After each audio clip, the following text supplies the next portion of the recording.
Coffee Night. E aí, pessoal, como é que vocês estão? Tudo certo? Hoje eu vou falar de um assunto já bem difundido aí, né? Isso aí.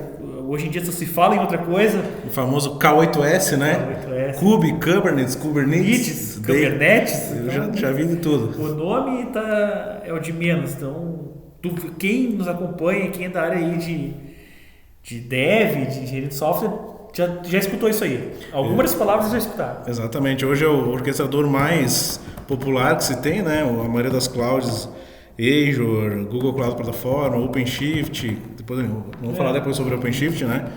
A própria IBM Cloud já ofertam o cara, né?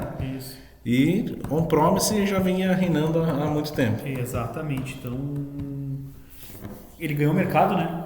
Eu acho que ele passou por cima desses outros que surgiram aí, do Docker Swarm, do Rancher. Isso, temos várias tentativas, né? Tentativas de fazer, mas acho que ele, até por ter um provedor muito forte, né? Tem uma comunidade muito forte, e quem começou ele é muito porrada. Então, essa parte legal, Google, Red Hat, IBM ajudam a sustentar, né? A comunidade abraçou de fato o projeto, né? E hoje o pessoal fala que ele é um novo Linux. Exatamente. Né?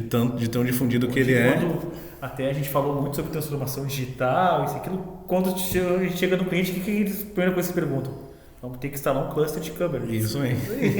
É a primeira coisa. Então, eu acho que nossa ideia é fazer uma série de vídeos agora sobre essa parte de infra mesmo, né? Isso. Vamos falar um pouco de Kubernetes, depois a gente passa um pouco para OpenShift, que é uma... Depois a gente explica que é uma layer um pouco acima ali do... Isso. Nós vamos falar de CAS, PaaS e depois vamos falar de Service Mesh. Service Mesh. Né? Para começar, terminar na brincadeira onde tá rolando coisinha boa agora. Isso. Tá... Vai ter bastante coisa legal nos próximos vídeos técnicos aí, galera. Isso, exatamente. Vamos começar então. É redundante falar por que ele é, mas talvez tenha gente que chegue assistindo o vídeo e não saiba ainda, né? Então, voltando um pouco no tempo, nós iniciamos com o Docker lá atrás, né? Isso, exatamente. Docker é apenas uma instância simples de uma máquina, né? Uma máquina, exatamente. A gente pode rodar via daemon, a gente pode rodar algumas instâncias locais, né? Como container, porém não temos orquestrador até o Docker Swarm que surgiu depois, né?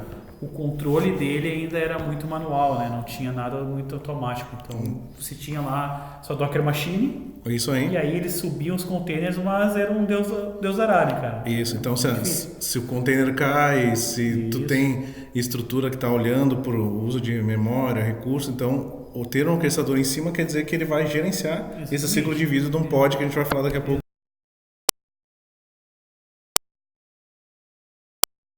Que ele é, né, cara?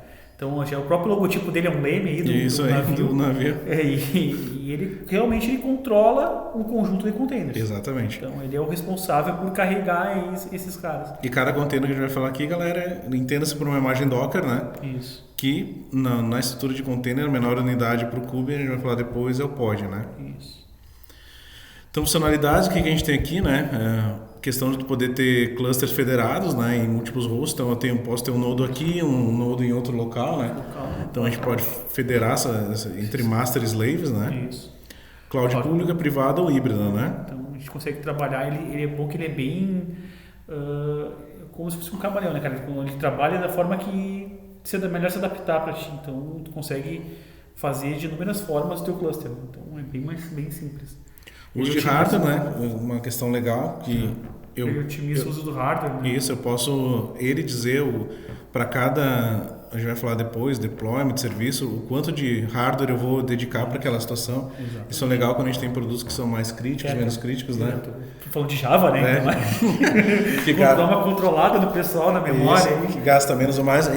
Nós somos javeiros, é importante falar lá no início, quando o Kube chegou, Java 8 ele não era preparado para esses ambientes containerizados, isso, né? É muito importante. Então tinha muito tuning de VM. Então hoje se tu trabalha com Java 8, ou já tem atualizações que já olham para a questão do host, para a questão do max run, que são parâmetros de tuning de VM para ele rodar. Isso. Só que nas primeiras versões não se tinha, então tinha um trabalho muito braçal. Ele olhava para todo o host. Hoje o Java consegue olhar para a estrutura do pod. E vai ver como ele influenciou as definições do Java. Exatamente. Porque o Java 10, 11 veio com todas as funcionalidades para ser containerizado muito pelo Kubernetes. Isso aí.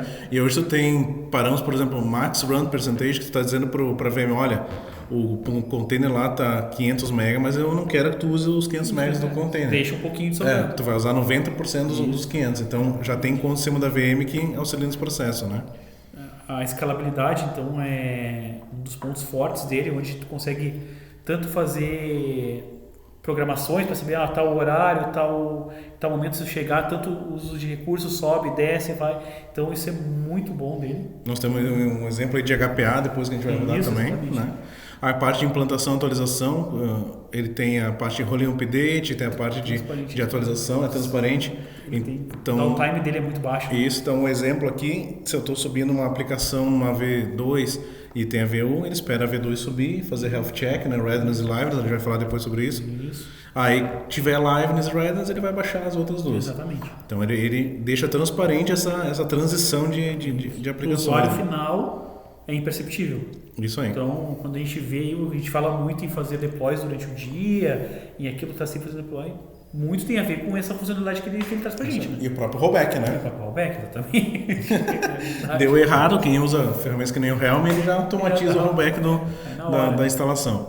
Outra coisa legal, né? A auto-recuperação, porque aí, para quem já viram, às vezes no início, usa muito recurso container, está dando a máxima memória, ele faz o RM kill. O que é isso? Ele está matando o pod pelo uso excessivo de memória, né? Ele, na verdade, um pod, um container, ele tem um Linux muito básico baixo. Ele usa aquele RM kill do Linux, corta e reinicia todos os processos. Isso, e a parte legal, se eu tenho 3, 4 aplicações, algumas podem estar reiniciando ou subindo. Isso. E ele está garantindo que se caiu ele vai tentar subir, desde que ele tenha recurso, né? Que exatamente. O recurso não é infinito, né? E até porque essa parte de descer e subir, ele vai usando memória. Isso. Pode onerar muito o cluster também, né? Isso. Tem aquelas situações de pico onde tudo caiu, ele tem que subir tudo. Isso. E aí, isso é muito crítico. Né? Isso é crítico. Nós já tivemos casos, né? Casos que isso aí. O cluster dava uma riada quando se caiu o namespace inteiro. Tinha que subir tudo, topava a memória lá, né? A máquina ia lá pro average lá em cima. Isso aí. CPU batendo lá na boca do tal. E vamos lá. Então, alguns conceitos, pessoal, para a gente entender aqui. API Server, isso é uma parte importante. O Node Master, ele é orientado a API, né? Isso. Então, todas as instruções que a gente vai falar depois do kubectl, que é um cliente, e a própria API lá, a web dele, né? Isso. Eu consigo fazer por chamadas do Node Master. Mas é que a gente, quando fala API Server, ele faz requisições REST, tá, pessoal? É uma coisa bem simples. Ele fornece API REST. Isso aí. Então, até eu lembro que a gente comentou sobre isso num vídeo de microserviços, lembra? Porque se esse cara cair, morreu o processor Kubernetes. Isso aí. Então, ferrou, entendeu? Isso cara, ele fornece uma série de APIs para você controlar toda a funcionalidade do cluster. Isso aí. Controle Manager é um loop, né, longo de eventos. O que ele faz? Ele olha o estado do atual do kube lá, do nodo master e dos nodos, e ele tenta ir do estado atual para o estado desejado. O que eu estou dizendo? Se eu tenho 3 instâncias e eu quero para 5 e eu pedir esse scale up, por exemplo, ele vai tentar organizar que essa subida aconteça, olhando para recurso, olhando para deployment, outras coisas que a gente vai conversar depois aqui. E bate muito no que vem abaixo, que é no schedule. Né? Exatamente. Que é esse cara que controla onde é que tem o recurso disponível, onde é que ele vai alocar esses caras novos que estão chegando. Isso aí. Então, depois, é ele que trabalha. Mas para baixo a gente tem arquitetura. Como a gente é orientado em cluster de computação e cluster de nodes master, os de computação são recorrentemente perguntados se tem o recurso disponível. E aí o Kube faz controle de balancer, né? Jogando determinado recurso para um lado e para o outro. Até porque realmente quando tem mais de um NOC, vamos falar por baixo, não faz sentido ter serviço somente no NOC. Isso. Se ele cair, tu vai morrer a tua aplicação. Isso é uma falha de infraestrutura, né? Então ele controla isso, é ele que trabalha para ti. Exatamente. Por exemplo, se tiver 2 no nó, tu matou um cara e vai recriar no outro. Então isso é muito legal, porque a gente preocupa com isso, né? É bem simples. É claro, tem estratégia de afinidade nossa por latência de eu tenho esse serviço deployado lá nos Estados Unidos e outro serviço deployado aqui no Brasil. Pô, eu quero nascer no nó do Brasil e o outro serviço que tem latência baixa. É muito flexível. Né? Isso, cai no nó dos Estados Unidos, né? Isso. Parte de Node, então, aquilo que a gente estava falando, orientado à escalabilidade, a Node, né? Então é uma máquina que é controlada pela réplica set master, né? Pela estrutura master, né? O pod é a estrutura menor. Né? Então, verdade, o pod é o que carrega o container. Né? Isso aí. Ele é aquele cara que depois a gente vai falar mais pra frente, onde ele pode ter um ou mais containers, então a gente vai falar aí um pouco de service mesh, sidecars, vai ver que eles ficam dentro do mesmo pod. Isso. Então muita gente confunde, né, achando que ele gruda um pod no outro pod. Não, é mais de um container dentro do mesmo pod. É um proxy, né? Exatamente. E aí nessa representação de pod nós temos a imagem Docker rodando, nós temos um deployment que é atrelado a ele, né?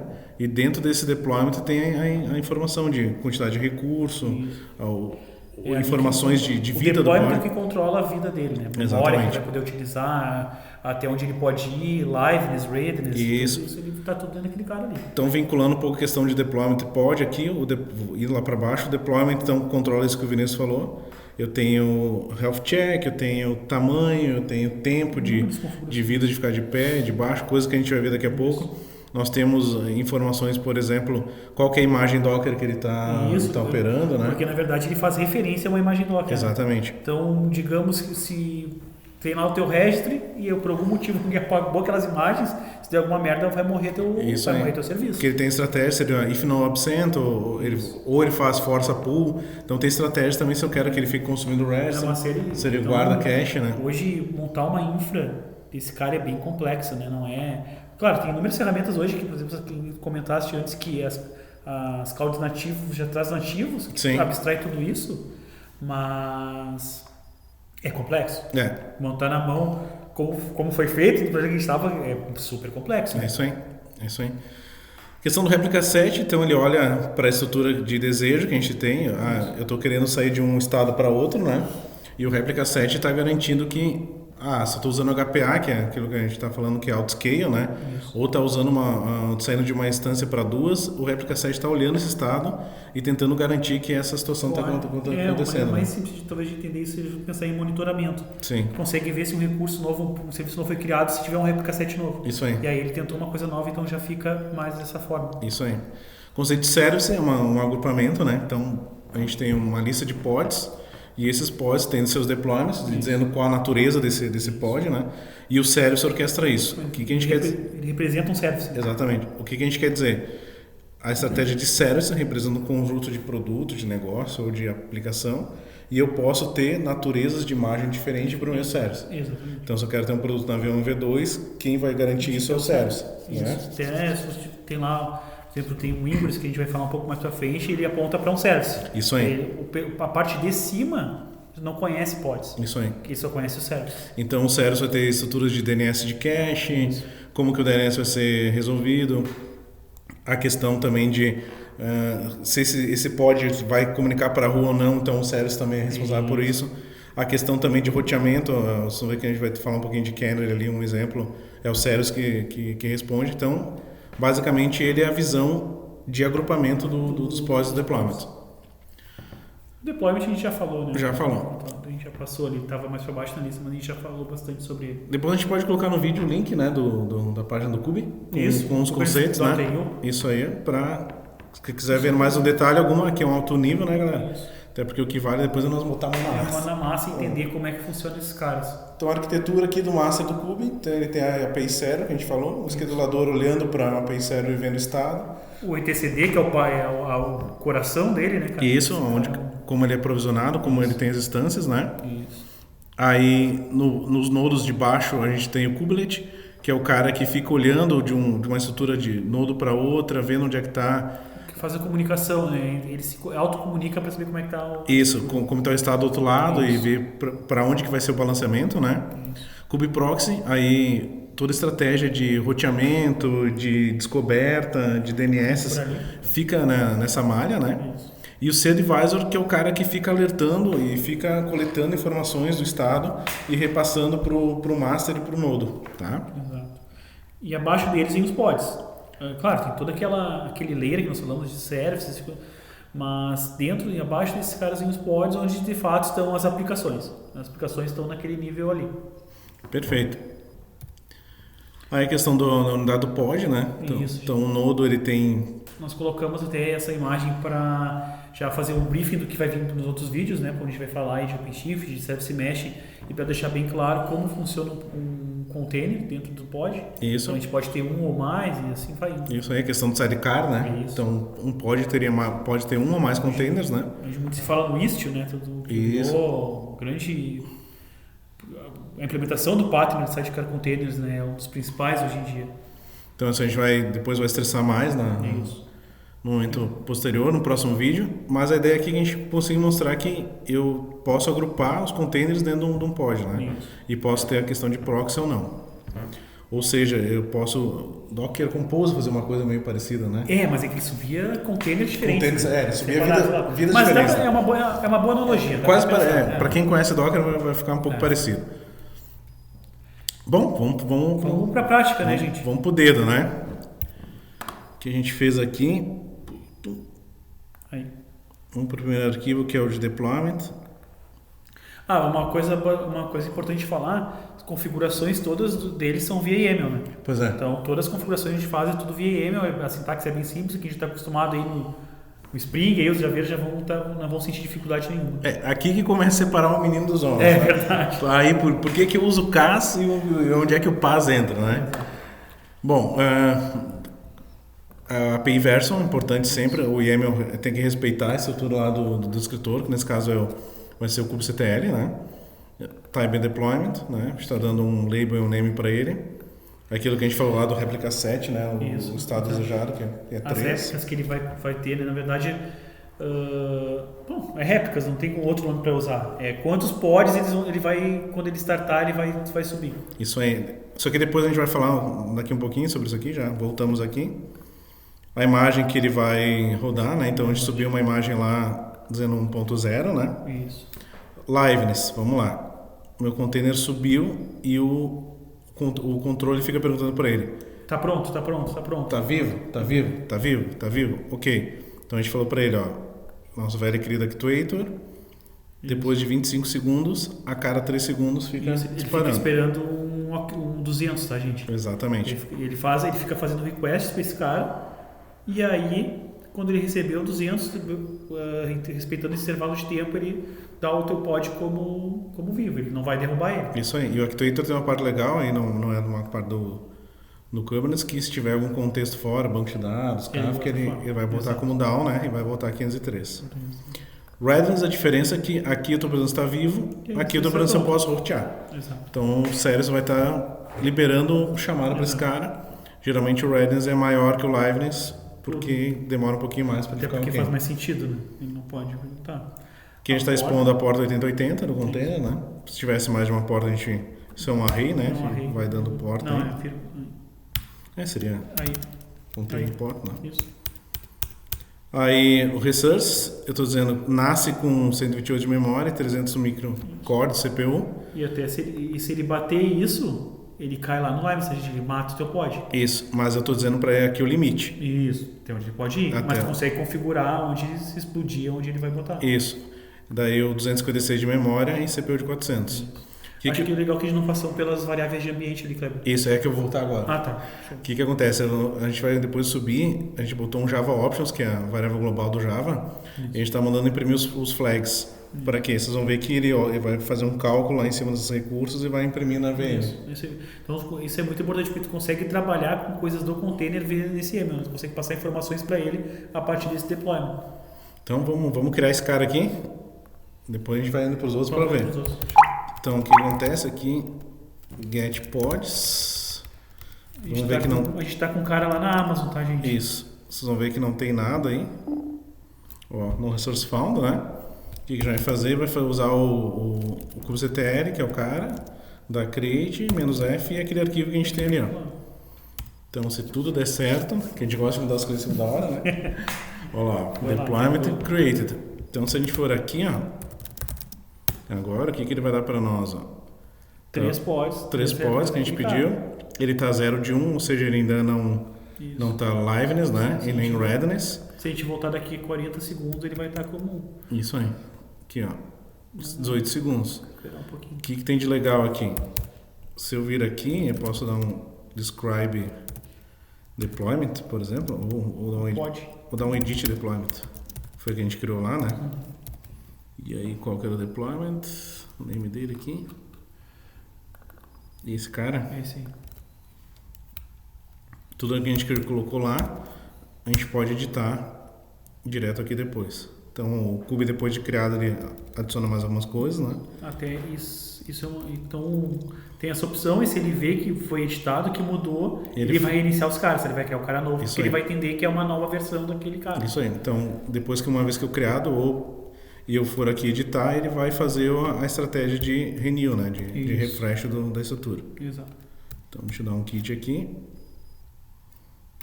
Agora, edito cancelado, um change mode. Já está como 1 de 1. Já está 1 de 1. Então, o que a gente pode fazer? Se a gente pegar o log desse cara, por exemplo,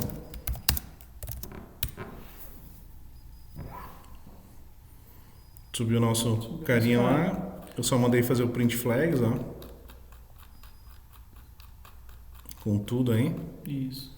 Um dos parâmetros que a gente tem é max RAM. Se a gente for olhar. Olha lá, ó. 137. Vamos usar matemática então. Olha lá. Aí, 24, 1024 e 1024. Isso aí. Ó, 100 de memória. Respeitou o que a gente falou lá. Então, outro parâmetro também que ele tem é qual o máximo RAM, por exemplo. Ele está dizendo, ó, tu pode ocupar no máximo 50% daquele cara. A partir disso, ó, quer dizer, 25%. Isso. Daquele cara. A partir disso, tu mata. Segura. Show? Então, e pode passar brevemente do próprio Java, né? Pode Isso. pegar e tocar time zone, esse tipo de coisa, consegue tocar a memória, max size, tudo trabalhar naquelas variáveis e consegue tocar também. Isso. Até porque é um Java Options igual. Exatamente. Aqui eu podia vender user.timezone. Profiles, Tá. é número, né? O que eu fizer. Claro, tem outros assuntos, config maps, depois a gente vai tratar aí que é outra conversa. O que a gente fez aqui? A gente vai criar um service agora, né? Depois a gente vai voltar para esse deployment outro aqui. Então, o service um pouquinho mais simples, demos um nome para ele. Session Affinity está dizendo que é por Client IP, então ele vai fechar pelo IP do cliente, ele vai fazer session, né? Isso. Aqui eu estou dizendo que a cada 2 segundos limpa, isso aqui é só para depois que a gente quer fazer um testinho mais tarde, né? Estou dizendo que eles põem a porta por TCP e a porta 8080, né?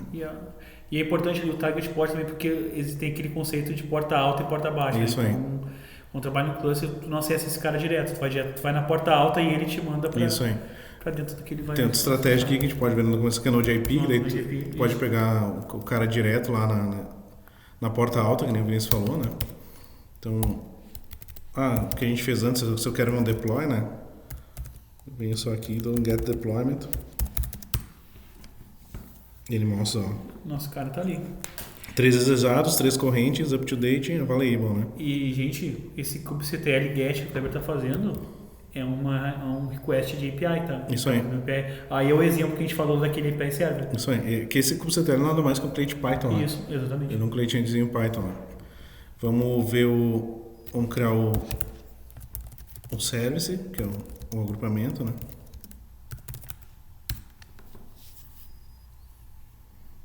Então, se nós viermos aqui,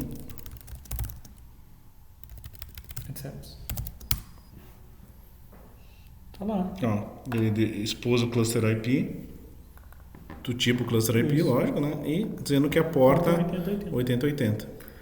Tá? O que a gente consegue fazer aqui? A gente já consegue criar uma rota de ingress para o serviço. Isso. O que é o ingress, galera? Acho que não chegou a falar, né? O ingress é o roteador de borda, né? Isso. É o ingress controller, né? Dispara um DNS bonitinho. Isso aí. Onde tu vai acessar aquele cluster de lá. Então ele recebe a requisição da borda e roteia para dentro do serviço. Isso. Faz o proxy, né? Isso. Então é um proxyzinho reverso. O que a gente tem aqui? Type tipo ingress, né? Está dizendo qual que é o host. Aqui a gente está um hostzinho lá na AWS, é um nodozinho lá. Isso. E a gente está usando para ele, ó. Se o que chegar na barra, aqui eu poderia ter aqui barra com a FNIT, por exemplo, né? Isso. Toca para esse cara. Toca nesse porta, aqui é o nosso serviço, na porta 8080. Isso. Tá? Então vamos criar esse cara aqui.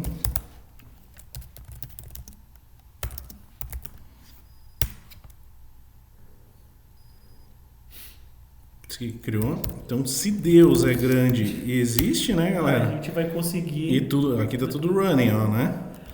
O que a gente vai fazer? A gente vai conseguir chegar nesse cara aqui na raiz lá. Se tudo deu certo, senão a gente vai ter que pausar o vídeo e voltar E quando der voltar. certo. Ao vivo, opa. Opa! Mas Não, na tem que botar o verdade- barra. É que aqui, Aí. na verdade, não tem nada, né? Isso. Vamos voltar Aí. para os primórdios. Voltou. O que acontece? Só para vocês entenderem a nossa grande aplicação.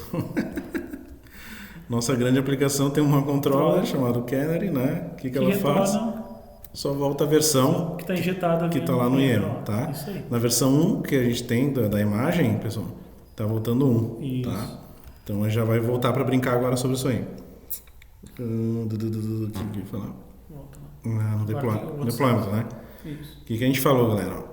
A gente tem aqui, esse cara pega a imagem 1, tá? A gente tem um deployment na V2 que tá pegando a imagem 2.1. Aconteceu uma coisa errada na 0, né? Quando a 2 é Mas a zero não pode morrer porque tem gente consumindo. Isso aí. O que acontece é que a gente fez, galera? A gente foi aqui no deployment da 2 e tá dizendo para ele, ó, o app é essa aqui, K8s Coffin IT, o tier, que é o que agrupa o K8s Backend e o track é canário. Vocês forem ver lá no service, está o K8s Backend. Exatamente. Ó, mesma coisa aqui no label, K8s Seed, tier K8s Backend e o track é stable. Então, uma para stable, outra para o cara. Então, se eu fosse fazer canário, o que eu teria que fazer? Vamos criar esse deployment 2.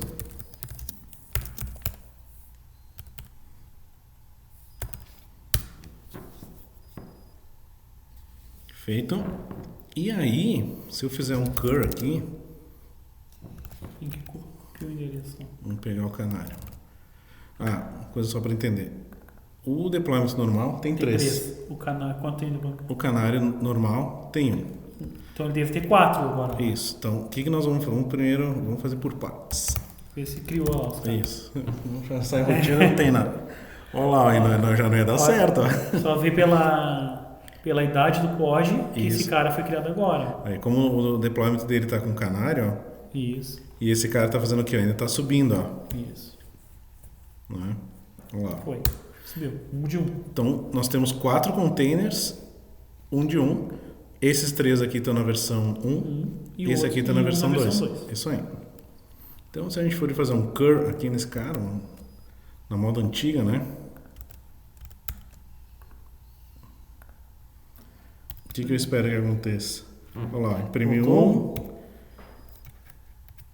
imprimiu 2, imprimiu 3. A gente é chamado a primeira vez pelo browser, né? Exato. Então, vou de novo. 1, 2, 3, 4. Então, a gente fez um canário de 75%, né? Isso, e é importante falar que ele está indo para a mesma aplicação. Né? Exatamente. É importante. Exatamente. Aqui mostra, porque a gente não fez um exemplo de olhar no log, porque ele faz o round robin, né? Isso. Ele bota para um e na próxima edição ele não vai botar para o mesmo. Ele vai para o próximo. Então, aqui já mostra como é que ele trabalha, né? Aquele cara, Isso aí. como é que ele chega. É que aqui, se a gente pode entrar com calma, se a gente pegasse o... Ah, é que eu estou sem RBAC para esse cara. Isso. Mas se eu olhasse na namespace default, que é a namespace padrão do Kuben, Que é que ele usa para os serviços dele. o serviço dele teria o Ingress. Se a gente jogasse o lado do Ingress, a gente olhava A gente ele consegue para botar um lado e para o outro. Show. Eu acho que é isso, né, Gabriel? Nós temos ainda o HPA. Exato. Isso. O HPA, pessoal, que a gente falou lá atrás do scheduling, é o Horizontal Pod Autoscaler. O que a gente está falando aqui? Min réplicas 1, max réplicas 4, né? Então a gente quer no mínimo que tenha 4 réplicas quando? Quando ele chegar a 60% de CPU. Isso. Tá? Então ele só garante que se chegar em 60% de CPU ele vai jogar para cima. Então aqui também não tem mistério.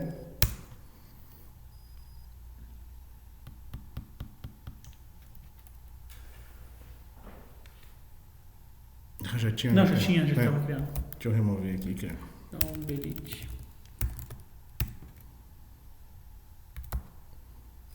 O comando de direção mesmo que o. É muito didático, né, cara, essa parte dele. Então aqui ele criou. Se eu ficasse usando um dia força bruta aqui, ele iria tentar deixar tudo em 4, né? Em 4 minimamente. Exato. Se sobra recurso, ele baixa para 1, que é o que estava ali. E seria a mesma coisa ter feito na mão isso aqui, ó.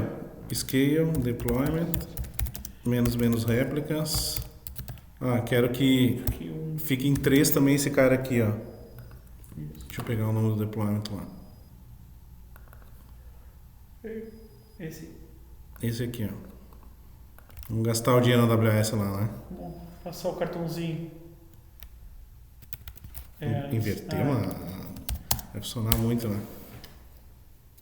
Olha lá. Se a gente olhar, vai ter 2 pods sendo criados nesse momento. Isso aí. Se ele tiver dinheiro, recursos para subir, ele vai. Eu acho que é isso então, né? É isso. Acho que é um vídeo bem básico, porque os próximos serão mais... Nós vamos precisar desses conteúdos, né? Isso. Porque a gente vai passar reto por isso, a gente já vai entrar direto numa parte mais avançada. Então, tinha que ter essa parte introdutória. A gente não quis falar de Docker porque, cara, tá tantos anos aí que não faz... Se vocês acham que faz sentido ou não se sentem confortáveis, a gente pode fazer um vídeo de Docker. É que é meio commodity já, Exato. né? Então, beleza. Próximo vídeo aí a gente está pensando em falar um pouco de OpenShift, de Service Mesh. Não sei se vai ser primeiro Service Mesh, depois OpenShift. A gente vai ver ainda o que vai fazer. No próximo a gente vai abrir o OpenShift para vocês no mouse. Exato. Tudo isso que foi feito na mão, agora vocês vão ver que é tudo Wizard. É isso aí. Então, galera, obrigado. Mandem sugestões no vídeo aí. Não se esqueçam de se inscrever no canal, ativar as notificações e até a próxima. Até a próxima, galera. Um abraço. Valeu, tchau, tchau. Valeu.